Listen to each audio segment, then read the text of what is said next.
നമസ്കാരം. ഈ കഴിഞ്ഞ മെയ് 27 മുൻ മുഖ്യമന്ത്രിയായ പിണറായി വിജയന്റെ ഇപ്പോഴത്തെ പ്രതിപക്ഷ നേതാവായ പിണറായി വിജയന്റെ തിരുവനന്തപുരം ബേക്കറി ജംഗ്ഷനിലുള്ള വീട്ടിൽ ED ഒരു റെയ്ഡ് നടത്തുകയുണ്ടായി.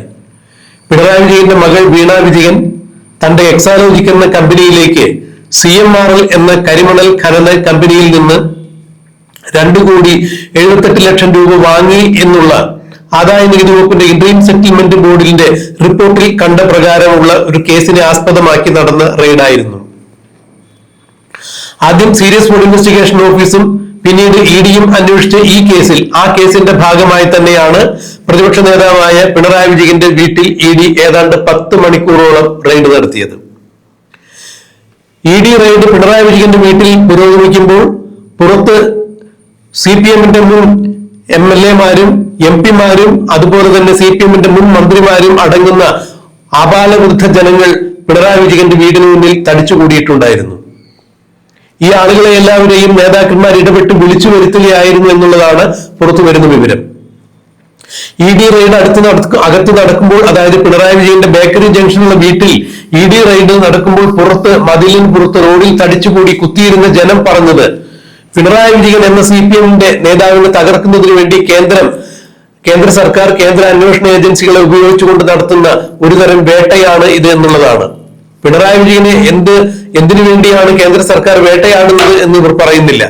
കാരണം രാഷ്ട്രീയമായ ഒരു കാരണവശാലും പിണറായി വിജയൻ BJP സർക്കാരിന് കേന്ദ്രത്തിൽ ഒരു തരത്തിലുള്ള ഭീഷണിയുമല്ല.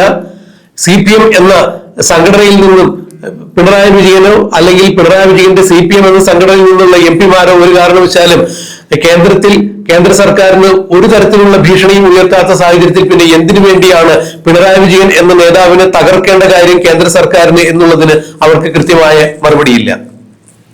എന്തായാലും ED പിണറായി വിജയന്റെ വീട്ടിൽ 10 മണിക്കൂറോളം റെയ്ഡ് കഴിഞ്ഞ് പുറത്തേക്ക് ഇറങ്ങുന്ന സന്ദർഭത്തിൽ 3 കാറുകളിലായാണ് ED ഉദ്യോഗസ്ഥർ റെയ്ഡിന് വന്നതും അവർ തിരിച്ചു പോയതും. ഈ സമയത്ത് ഈ ഉദ്യോഗസ്ഥരെ എല്ലാവരെയും പുറത്ത് തടിച്ചുകൂടിയിരുന്ന തലയ്ക്ക് വെളിവില്ലാത്ത പ്രവർത്തകർ ആക്രമിക്കുകയും കയ്യിൽ കിട്ടിയ ഇഷ്ടികയും കമ്പും വടിയും വെള്ളം നിറച്ച കുപ്പിയുമെല്ലാം ഉപയോഗിച്ച് കാറിൽ വലിച്ചെറിയുകയും കാറിന്റെ ചില്ല് തകർക്കുകയും അങ്ങനെ കാർ തല്ലിപ്പൊളിച്ച അവസരത്തിൽ കാറിന്റെ ചില്ല് തറച്ചു കയറി ആ ഡ്രൈവർക്ക് പരിക്കേൽക്കുന്ന കാഴ്ചയുമെല്ലാം തത്സമയം ലോകം ദൃശ്യമാധ്യമങ്ങളിലൂടെ കണ്ടറിയുകയായിരുന്നു. ഈ വിഷയത്തിൽ പോലീസ് കണ്ടാലറിയാവുന്ന 300 പേർക്കെതിരെ കേസെടുക്കുകയും 26 പേരെ അറസ്റ്റ് ചെയ്യുകയും ചെയ്തു. 26 പേരെ അറസ്റ്റ് ചെയ്തതിൽ ഒരാൾക്ക് പബ്ലിക് പ്രോസിക്യൂട്ടറായിരുന്ന ഗീനാകുമാരി അമ്മയുടെ ചില നടപടിക്രമങ്ങൾ മൂലം ജാമ്യം കിട്ടി പുറത്തിറങ്ങി. അയാൾ പിന്നീട് വിദേശത്തേക്ക് കടന്നു എന്നാണ് പറയപ്പെടുന്നത്. എന്നാൽ ഇപ്പോൾ കസ്റ്റഡിയിലുള്ള 25 പേർക്കും ജാമ്യം ലഭിക്കുന്നതിന് വേണ്ടിയുള്ള ശ്രമങ്ങൾ ആരംഭിച്ചിരിക്കുന്നു. ബഹുമാനപ്പെട്ട കേരള ഹൈക്കോടതിയിൽ ഇവരുടെ ജാമ്യ ഹർജിയുമായി എത്തിയിരിക്കുന്നത് ഹൈക്കോടതിയുടെ ചരിത്രത്തിൽ തന്നെ മുന്തിയ വക്കീലന്മാരെ നിരത്തിക്കൊണ്ടാണ് CPM ഈ 25 പേർക്ക് വേണ്ടിയുള്ള ജാമ്യ ഹർജി സമർപ്പിക്കുന്നത്. എന്നാൽ ഒരു കാരണവശാലും ഇവർക്ക് ജാമ്യം കിട്ടാതിരിക്കത്തക്ക രീതിയിലുള്ള വകുപ്പുകളാണ് EDയുടെ ഭാഗത്തു നിന്നും കേരള പോലീസിന്റെ ഭാഗത്തു നിന്നും ഉണ്ടായിരിക്കുന്നത് എന്നാണ് മനസ്സിലാക്കാൻ കഴിയുന്നത്. ED ഉദ്യോഗസ്ഥർക്കെതിരെ വധശ്രമത്തിനാണ്, അവരുടെ കൃത്യനിർവഹണ തടസ്സമുണ്ടാക്കി ആ കൃത്യനിർവഹണ തടസ്സത്തിനും അതുപോലെ തന്നെ ED ഉദ്യോഗസ്ഥരെ കടന്നു കയറി അവർ സഞ്ചരിച്ച കാറ് തകർത്ത കേസ് അവർക്ക് അവരുടെ ജീവന് ഭീഷണി ഉണ്ടാക്കുന്ന തരത്തിൽ വധശ്രമത്തിന് വരെ കേസ് ചാർജ് ചെയ്തിരിക്കുന്നു എന്ന് പറയുമ്പോൾ തീർച്ചയായും CPM പ്രവർത്തകർക്ക് ജാമ്യം കിട്ടുക അത്രത്തോളം ലളിതമായൊരു രീതി ആയിരിക്കില്ല എന്ന് തന്നെ നിയമവൃത്തങ്ങൾ ചൂണ്ടിക്കാണിക്കുന്നു. ഇതിനിടയിൽ മറ്റു ചില കൂനാക്കുരുക്കുകളും ഇതിൽ വന്നു ചേരുന്നു. സാധാരണഗതിയിൽ കേന്ദ്ര അന്വേഷണ ഏജൻസികളെയൊക്കെ ഉപദ്രവിച്ചു കഴിഞ്ഞാൽ തീർച്ചയായും കേസ് എടുക്കും. ആ കേസ് ഒരുപക്ഷെ നമ്മുടെ ജുറിസ്ഡിക്ഷനിൽ നിന്നും മാറി ഒരുപക്ഷെ ഡൽഹിയിലോ ബോംബെയിലോ ഒക്കെ ആയിരിക്കും നടക്കുക. എന്നാൽ ഈ കേസുമായി ബന്ധപ്പെട്ട് ഇപ്പോൾ കൊച്ചിയിൽ നടക്കുന്ന ഈ കേസിൽ EDയുടെ ഭാഗത്തു നിന്നും നിർണായകമായ പല നീക്കങ്ങളുമാണ് ഉണ്ടായിരിക്കുന്നത്. ED ഉദ്യോഗസ്ഥർ അന്ന് വീണ വിജയന്റെ വീട്ടിൽ മെയ് 27 റെയ്ഡിന് വരുമ്പോൾ ഏതാണ്ട് 7 ഉദ്യോഗസ്ഥരാണ് ഉണ്ടായിരുന്നത്. ഈ 7 ഉദ്യോഗസ്ഥരും തങ്ങളെ വധിക്കാൻ ശ്രമിച്ചു, തങ്ങളെ മാനസികമായി പീഡിപ്പിച്ചു, ശാരീരികമായി പീഡിപ്പിച്ചു. അതുകൊണ്ട് തങ്ങൾക്ക് കൃത്യമായി നഷ്ടപരിഹാരം കിട്ടണം എന്നാവശ്യപ്പെട്ടുകൊണ്ട് ഇപ്പോൾ കസ്റ്റഡിയിലുള്ള 25 പേർക്കെതിരെ കേസ് കൊടുത്തിരിക്കുന്നു. 1 കോടി രൂപ വീതം 7 പേർക്കും കിട്ടണം, അതായത് 7 കോടി രൂപ കിട്ടണം. ഇതിന്റെ നിയമവ്യവഹാരങ്ങളുമായി ED ഉദ്യോഗസ്ഥന്മാർ ഇനി സുപ്രീം കോടതിയിലെ അഭിഭാഷകരെയോ മറ്റേതെങ്കിലും അഭിഭാഷകരെയോ വില കൂടിയ അഭിഭാഷകരെയോ നിയമിക്കുകയാണെങ്കിൽ കോടതി ചെലവടക്കമുള്ള പണം ഈ 25 പേര് ഇപ്പോൾ അറസ്റ്റ് ചെയ്ത് ജയിലിൽ അടയ്ക്കപ്പെട്ട് കിടക്കുന്ന ED ആക്രമിച്ച ഈ CPM പ്രവർത്തകർ കൊടുക്കേണ്ടതായി വരും, അല്ലെങ്കിൽ പാർട്ടി കൊടുക്കേണ്ടതായി വരും.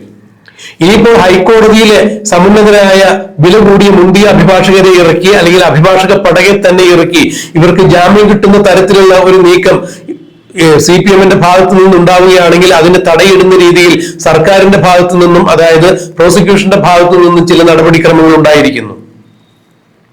അതായത് സർക്കാർ ഈ 25 പേർക്കെതിരെ ഭാഗികമായി എങ്കിലും കുറ്റപത്രം സമർപ്പിക്കാൻ ഒരുങ്ങുന്നു. അങ്ങനെയെങ്കിൽ കുറ്റപത്രം സമർപ്പിച്ചില്ല എന്നുണ്ടെങ്കിൽ ഇവർക്ക് സ്വാഭാവികമായ ജാമ്യം കിട്ടാൻ അർഹതയുണ്ടാവും.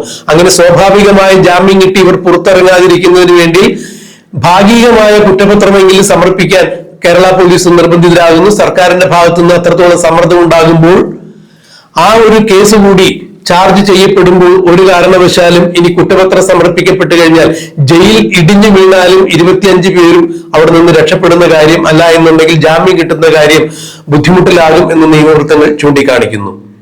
ED-യുടെ ആക്രമണത്തിന് ശേഷം ആ കേസുമായി ബന്ധപ്പെട്ട കാര്യങ്ങളിൽ ED കൂടുതൽ ജാഗ്രത പുലർത്തുന്നു, കൂടുതൽ ഊർജ്ജസ്വലതയോടുകൂടി കേസ് അന്വേഷിക്കുന്നു എന്ന് പറയുമ്പോൾ അത് പിണറായി വിജയനും വീണ വിജയനും ഏറെ കുരുക്കാകുന്നു. CMRL നിന്നും കൈപ്പറ്റിയിരിക്കുന്ന പണം കേവലം 2,78,00,000 രൂപയല്ല. പിണറായി വിജയൻ മുഖ്യമന്ത്രിയായിരുന്ന സമയത്ത് അദ്ദേഹത്തിന്റെ കീഴിലുണ്ടായിരുന്ന വകുപ്പുകളിൽ നിന്നും അനധികൃതമായി CMRL എന്ന കമ്പനിക്ക് അനധികൃതമായി നൽകിയ ചില ഇടപാടുകളുടെ പാരിതോഷികമായി മകൾക്കൊരു പോക്കറ്റ് മണി എന്ന രീതിയിലാണ് ഈ പണം നൽകിയിരിക്കുന്നത് എന്ന് കർത്ത പറഞ്ഞു. അതായത് വീണ വിജയനെ എനിക്കറിയില്ല, മുഖ്യമന്ത്രിയുടെ മകൾ എന്ന രീതിയിൽ മാത്രമാണ് വീണയെ പരിചയം. അതുകൊണ്ട് തന്നെ മുഖ്യമന്ത്രിയുടെ മകൾ എന്ന രീതിയിലാണ് ചെയ്യാത്ത സേവനത്തിന് അവർക്ക് പണം നൽകിയിരിക്കുന്നത്. കരാറ് കൊടുത്തതും അത് തന്നെയാണ്, മുഖ്യമന്ത്രിയുടെ മകൾ എന്ന രീതിയിലാണ്. അതായത് വെറുതെയാണ് പണം കൊടുത്തിരിക്കുന്നത്. ഒരു സേവനവും CMRL താൻ നൽകിയിട്ടില്ല എന്ന് വീണ വിജയനും ED-യുടെയും സീരിയസ് ഫ്രോഡ് ഇൻവെസ്റ്റിഗേഷൻ ഓഫീസിന്റെയും ചോദ്യം ചെയ്യലിൽ മൊഴി കൊടുത്തിട്ടുണ്ട്. അപ്പോൾ വെറുതെ കൊടുത്തൊരു പണം തന്നെയാണ്. CPM പ്രവർത്തകയല്ലാത്ത വീണ വിജയൻ തന്റെ കമ്പനിയായ എക്സാലോജിക്കിലേക്ക് മറ്റൊരു കമ്പനിയായി CMRL നിന്ന് പണം കൈപ്പറ്റിയതിന് അതുമായി ബന്ധപ്പെട്ട് നടക്കുന്ന റെയ്ഡിന് CPM പ്രവർത്തകർക്ക് എന്താണ് കാര്യം എന്നുള്ളത് ഏറെ പ്രസക്തമായ ചോദ്യമാണ്. പിണറായി വിജയനും ഈ കാര്യം തന്നെയാണ് നിയമസഭയിൽ ഉന്നയിച്ചിരുന്നത്. അതായത് 2 കമ്പനികൾ തമ്മിൽ നടന്നിരുന്ന ഒരു ഇടപാട്, ആ ഇടപാടിൽ വീണ GST അടച്ചിട്ടുണ്ട്, പിന്നെ ആർക്കാണ് പ്രശ്നം? എന്റെ കൈകൾ ശുദ്ധമാണ്, എന്റെ മടിയിൽ കനമില്ലാതെ, അതുകൊണ്ട് എനിക്ക് വഴിയിൽ ഭയമില്ല എന്നാണ് അന്ന് പിണറായി വിജയൻ പറഞ്ഞത്. വഴിയിൽ ഭയമില്ല എന്നുണ്ടെങ്കിൽ പിന്നെ എന്തിനാണ് ഈ വഴിയിൽ CPM പ്രവർത്തകരെ അണിനിരത്തി ED ഉദ്യോഗസ്ഥന്മാരെ ആക്രമിച്ചത്? എന്ത് കാര്യത്തിന് വേണ്ടിയാണ്? വീണ വിജയൻ മറ്റൊരു കമ്പനിയിൽ നിന്നും പണം വാങ്ങിയിട്ടുണ്ടെങ്കിൽ അവർ 2 കമ്പനികൾ തമ്മിലുള്ള വിഷയമാണെന്നുണ്ടെങ്കിൽ പിന്നെ എന്തിനാണ് CPM അണികളെ തെരുവിലിറക്കി നിർത്തിയത്? കണ്ടാൽ അറിയാവുന്ന 300 പേർക്കെതിരെ കേസെടുപ്പിക്കേണ്ട ഒരു സാഹചര്യം ഉണ്ടായത്, ഈ 25 പേരെ ജയിലിലേക്ക് അയക്കാൻ വേണ്ടി ഒരു സാഹചര്യം എന്തിനാണ് പിണറായി വിജയനും CPM നേതാക്കളും ഉണ്ടാക്കിയത് എന്നുള്ളതോട് സമൂഹത്തോട് മറുപടി പറയണം. അപ്പോ ഈ CPM പ്രവർത്തകരല്ലാത്ത CPM-ൽ മെമ്പർഷിപ്പ് പോലും ഇല്ലാത്ത വീണ വിജയൻ നടത്തിയ ഒരു അഴിമതിക്ക് പ്രതിരോധം തീർക്കുന്നതിന് വേണ്ടി ED ഉദ്യോഗസ്ഥരെ ആക്രമിക്കുന്നതിന് വേണ്ടി CPM പ്രവർത്തകരെ തെരുവിലേക്ക് ഇറക്കി അവരെ ജയിലിലേക്ക് പറഞ്ഞു വിടുവാൻ വേണ്ടി പിണറായി വിജയന്റെ കങ്കാണികളായ ശിങ്കിടികളായ മുൻ മന്ത്രിമാര്, MP-മാരും MLA-മാരും തിരുവനന്തപുരം ജില്ലാ സെക്രട്ടറി അടക്കമുള്ള ആളുകൾ പ്രവർത്തിച്ചതിന്റെ ഫലമായാണ് ഈ ആളുകൾ അവിടെ തടിച്ചുകൂടിയതും അവരെല്ലാവരും ഇപ്പോൾ കുറ്റകൃത്യത്തിൽ ഏർപ്പെട്ട് ജയിലിൽ കിടക്കേണ്ടതായി വന്നത്. എന്തായാലും മുന്തിയ വക്കീലന്മാരെ ഇറക്കി ജാമ്യത്തിന് ശ്രമിച്ചാൽ 7 കോടി രൂപ അടയ്ക്കാതെ, അല്ലെങ്കിൽ കോടതി ചിലവ് അടയ്ക്കാതെ, മാത്രമല്ല ഈ CPM പ്രവർത്തകർ തല്ലിപ്പൊളിച്ച കാറ് നന്നാക്കി കൊടുത്തത്, ആ കാറ് നന്നാക്കിയതിന് ഏതാണ്ട് 1,77,000 രൂപയായി. CPM-കാർ ആ പണം കൊടുക്കുമെന്നൊക്കെ AR റഹീം വലിയ ഗീർബാണമൊക്കെ അടിച്ചിരുന്നെങ്കിലും പിന്നീട് അവരതിൽ നിന്ന് പിന്മാറി മലക്കം പറഞ്ഞു.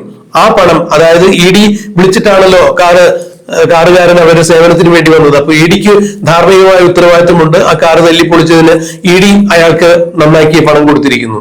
1,77,000 രൂപയാണ്. ആ പണവും ഈ 25 പേരിൽ നിന്നും ED-ക്ക് കിട്ടേണ്ടതായി വരും. അപ്പൊ 7 കോടി രൂപ നഷ്ടപരിഹാരം, 1,77,000 രൂപ കാറ് നന്നാക്കിയ വകുപ്പില്. ഇനിയിപ്പോ കോടതി ചെലവ് എത്രയാണ് വരുന്നതെന്ന് വെച്ചാൽ ആ പണം കൂടി. അപ്പൊ ഇത് ഏതാണ്ട് ഒരു 10-15 കോടി രൂപ എന്തായാലും മിനിമം ഇവർ കൊടുക്കേണ്ടതായി വരും. അത് ഏത് തരത്തിൽ സാധ്യമാകും? CPM ബക്കറ്റ് പിരിവി നടത്തി കൊടുക്കുമോ എന്നുള്ളതെല്ലാം അറിയില്ല. അങ്ങനെയാണെങ്കിൽ പോലും ഇനി ഇവർക്ക് എന്നാണ് ജാമ്യം കിട്ടുക എന്നുള്ളതും അറിയാൻ കഴിയില്ല. എന്തായാലും ഈ കാര്യത്തിൽ ഇനി എന്ത് നടക്കുമെന്നുള്ളത് നമുക്ക് കണ്ടറിയാം, കാത്തിരിക്കാം.